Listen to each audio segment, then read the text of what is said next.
नमस्कार, न्यूज 21 लाखांदूर मध्ये मी आशिष साखरे आपल्या सर्वांचे स्वागत करीत आहे।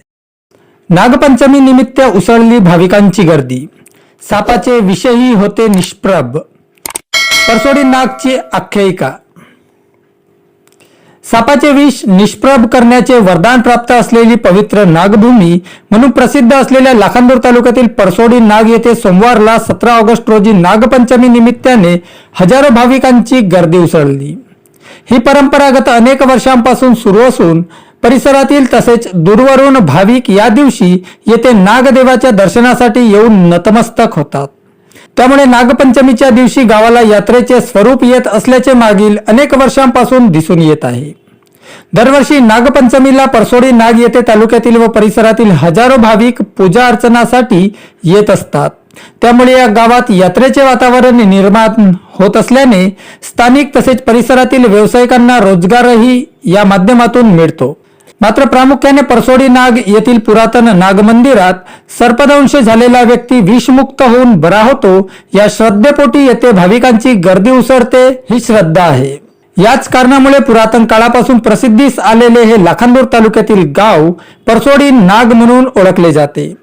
सांगितले जाते की पुरातन काळापासून या गावाला वरदान प्राप्त झाल्याने सर्पदंश झालेल्या व्यक्तीने या गावाच्या सीमेत प्रवेश केल्यास त्याच्या अंगातील विष नाहीसे होत असून तो बरा होतो आणि तशी येथील गावकऱ्यांची श्रद्धा ही आज पावेतो कायम आहे।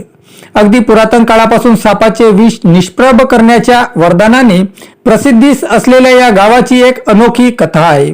मात्र जीवन आणि मृत्यूच्या मूल्यमापनात काळानुसार वैज्ञानिक दृष्टिकोनावर या वरदानाची कसोटी लावणे शक्यच नसल्याने श्रद्धेपोटी नतमस्तक होणाऱ्या भाविकांच्या गर्दीत दरवर्षी वाढ होणे साहजिक आहे। परसोडी नाग येथील नागमंदिरात सर्पदंशाच्या अनेक रुग्णांना जीवनदान मिळाले असून सापाचे विष निष्प्रभ करण्याची या मंदिराबाबत आख्यायिका कायम आहे। नागपंचमी निमित्त या मंदिरात भव्य यात्रेचे स्वरूप येते।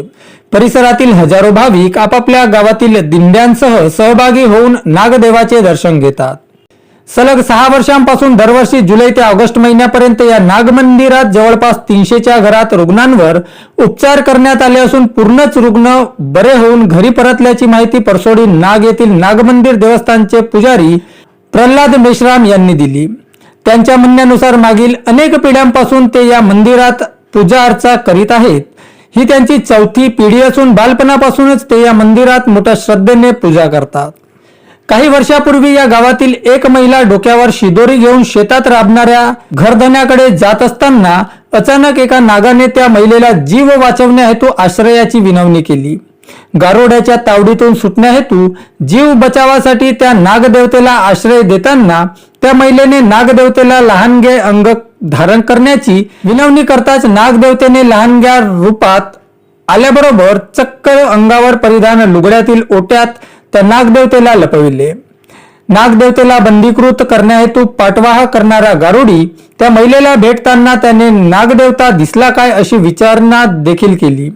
मात्र गारुड्याच्या तावडीतून नागदेवतेच्या बचावा हेतू वचनबद्ध त्या महिलेने गारुड्याला थाप दिली।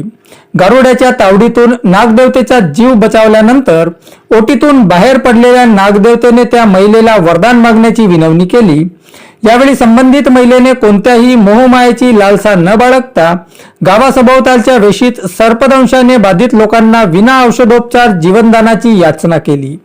त्या याचनेनुसार नागदेवतेने तात्काळ वरदान देऊन सर्पदंशाने बाधित कोणी व्यक्ती या गावाच्या वेशीत आला तर बिना औषधोपचार बरा होत असल्याची आख्यायिका आजही